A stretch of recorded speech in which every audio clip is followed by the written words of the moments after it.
എല്ലാ മാന്യ പ്രേക്ഷകർക്കും ജ്യോതിഷപർവം എന്ന നമ്മുടെ ചാനലിലേക്ക് സുസ്വാഗതം. ജൂൺ മാസ ഫലത്തിൽ ഇന്ന് നമ്മൾ ചിങ്ങക്കൂറുകാരുടെയും കന്നിക്കൂറുകാരുടെയും ജൂൺ മാസ ഫലത്തെക്കുറിച്ചാണ് ചിന്തിക്കുന്നത്. ആദ്യം ചിങ്ങക്കൂറുകാരുടെ ജൂൺ മാസ ഫലത്തെക്കുറിച്ച് ചിന്തിക്കാം. ചിങ്ങക്കൂർ എന്ന് പറയുമ്പോൾ മകം, പൂരം, ഉത്തരത്തിൻ്റെ ആദ്യപാദം എന്നീ നക്ഷത്രങ്ങൾ ചേരുന്നതാണ്. ഗുണദോഷ സമ്മിശ്രമായ ഒരു മാസമാണ് ജൂൺ മാസം എന്ന് പറയാവുന്നതാണ്. എങ്കിലും ഗുണാധിക്യമുള്ളൊരു മാസമാണ്. കാരണം പല വിധത്തിലുള്ള സാമ്പത്തികമായ അഭിവൃദ്ധിക്ക് കാരണമാകുന്ന ഒരു മാസമാണെന്ന് പറയാവുന്നതാണ്. സാമ്പത്തിക ബുദ്ധിമുട്ടുകൾ ജൂൺ മാസത്തിൽ വളരെ കുറഞ്ഞിരിക്കും എന്നുള്ളതാണ് ഒരു പ്രത്യേകത. എങ്കിലും കണ്ടകശനി കാലത്തിലൂടെയാണ് കടന്നു പോകുന്നത് എന്നുള്ള കാര്യം പ്രത്യേകം ശ്രദ്ധിക്കേണ്ടതാണ്. അതുകൊണ്ട് തന്നെ 7ാം ഭാവത്തിൽ ശനി സ്ഥിതി ചെയ്യുന്ന ഒരു കാലഘട്ടമാകയാൽ ഭാര്യാഭർത്താക്കന്മാർക്കിടയിൽ, അതുപോലെ തന്നെ കാമുകന്മാർക്കിടയിലൊക്കെ അഭിപ്രായ വ്യത്യാസങ്ങൾക്കുള്ള സാധ്യത വളരെയേറെ കൂടുതലായതുകൊണ്ട് വാക്കുകളൊക്കെ വളരെയേറെ ശ്രദ്ധിച്ച് ഉപയോഗിക്കാൻ ശ്രമിക്കേണ്ടതാണ്. അല്ലെങ്കിൽ വാക്കുകൾ പലപ്പോഴും ശത്രുക്കളായി മാറാനുള്ള സാധ്യതയും ഉണ്ട്. അതുപോലെ തന്നെ വാഹനങ്ങളൊക്കെ ഓടിക്കുന്നവർ വളരെയേറെ ശ്രദ്ധിക്കേണ്ട ഒരു മാസം കൂടിയാണ്. മുറിവുകളും ചതവുകളും ഒക്കെ ഉണ്ടാകാൻ സാധ്യതയുള്ളൊരു മാസം കൂടിയാണ്. ഇത്തരം കാര്യങ്ങളൊക്കെ ഒന്ന് ശ്രദ്ധിച്ചു പോയാൽ ഈ മാസം പൊതുവേ ഗുണദായകമായ ഒരു മാസമാണെന്ന് പറയാവുന്നതാണ്. അതായത് ജൂൺ മാസം ഗുണദായകമായ ഒരു മാസമാണെന്ന് പറയാവുന്നതാണ്. സാമ്പത്തികമായ വൃദ്ധി മാത്രമല്ല, ഉദ്യോഗസ്ഥന്മാർക്കൊക്കെ വളരെ ഗുണകരമായ അനുഭവങ്ങൾ ഉണ്ടാകുന്നൊരു മാസമായിരിക്കും. അതുപോലെ തന്നെ കർമ്മരംഗത്ത് പല വിധത്തിലുള്ള അഭിവൃദ്ധിക്ക് കാരണമായി തീരുന്നതായിരിക്കും. കർമ്മരംഗം പൊതുവെ ശോഭനമായിരിക്കുമെന്ന് പറയാവുന്നതാണ്. കലാകാരന്മാർക്കും കലയുമായി ബന്ധപ്പെട്ട് പ്രവർത്തിക്കുന്നവർക്കും ഒക്കെ അനുകൂലമായൊരു മാസമാണ്. ഒപ്പം വിദ്യാർത്ഥികൾക്കും ഉദ്യോഗാർത്ഥികൾക്കൊക്കെ വളരെ ഉപകാരപ്രദമായ പല കാര്യങ്ങളും ഈ മാസത്തിൽ വന്നു ചേരുന്നതാണ്. അതായത് വിദ്യാർത്ഥികൾക്ക് ഉന്നത പഠനത്തിലുള്ള സാധ്യതകൾ തെളിയുന്ന മാസമാണ്. ഉദ്യോഗാർത്ഥികൾക്ക് അല്പം കഠിനമായ പരിശ്രമത്തിൻ്റെ ഫലമായിട്ടാണെങ്കിലും ജോലി ലഭിക്കാനൊക്കെ സാധ്യതയുള്ളൊരു മാസമാണ്.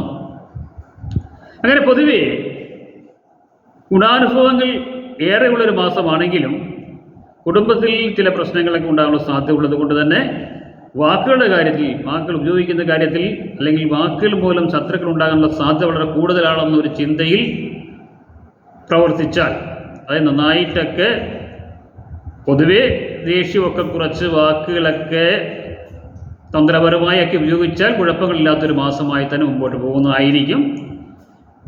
എങ്കിലും ശനീശ്വര പ്രീതികരമായ കർമ്മങ്ങൾ ചെയ്യാൻ മടിക്കരുത്. പ്രത്യേകിച്ച് ശാസ്താവിന് നീരാഞ്ജനം പോലുള്ള കർമ്മങ്ങളൊക്കെ നടത്തിപ്പോയാൽ ഈ മാസം പൊതുവേ, ജൂൺ മാസം പൊതുവേ ഗുണകരമായിരിക്കും എന്ന കാര്യത്തിൽ സംശയമില്ല.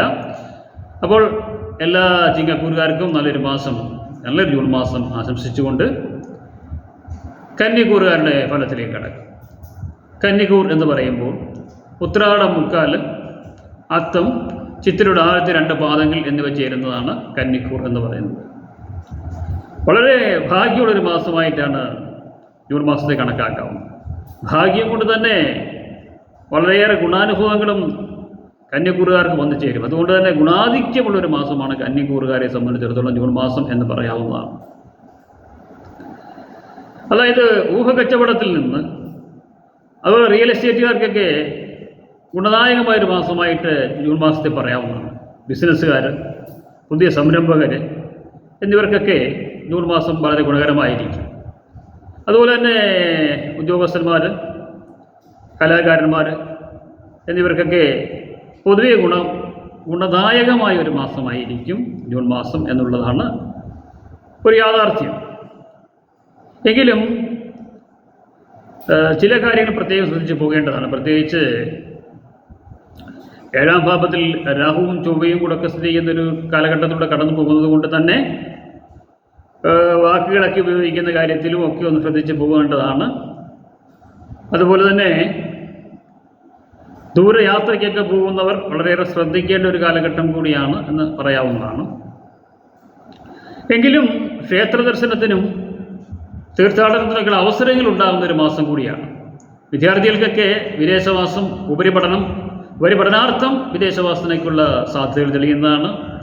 അതുപോലെ ജോലി സംബന്ധമായിട്ട് വിദേശത്ത് പോകാൻ ആഗ്രഹിക്കുന്നവർക്ക് ജൂൺ മാസം വളരെ അനുകൂലമായ ഒരു മാസമായിരിക്കും. അങ്ങനെ പൊതുവേ ഗുണദോഷ സമ്മിശ്രമെങ്കിലും ഗുണാധിക്യമുള്ളൊരു മാസമായിട്ടാണ് ഈ ജൂൺ മാസം കന്നിക്കൂറുകാരെ സംബന്ധിച്ചിടത്തോളം കാണുന്നത്. അപ്പം രാഹുകേതുക്കളെ പ്രീതിപ്പെടുത്താൻ പ്രത്യേകം ശ്രദ്ധിക്കേണ്ടതാണ്. ഒപ്പം ശനീശ്വര പ്രീതികരമായ കർമ്മങ്ങളൊക്കെ ചെയ്ത് മുമ്പോട്ട് പോയാൽ ജൂൺ മാസം വളരെയേറെ ഗുണദായകമായ ഫലങ്ങൾ നൽകുന്നതായിരിക്കും. അങ്ങനെ ഈശ്വരാധീനം വരുത്തി എല്ലാവരും മുമ്പോട്ട് പോവുക.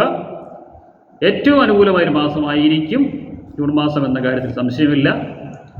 അപ്പോൾ വീഡിയോ ഇഷ്ടപ്പെട്ടെങ്കിൽ തീർച്ചയായിട്ടും നിങ്ങൾ ലൈക്ക് ചെയ്യാൻ മറക്കാതിരിക്കുക. ഒപ്പം സബ്സ്ക്രൈബ് ചെയ്യാനുള്ളത് സബ്സ്ക്രൈബ് ചെയ്യുക. നമുക്ക് അടുത്ത വിഷയമായി വീണ്ടും കാണാം. അതുവരെ ഏവർക്കും നന്ദി, നമസ്കാരം.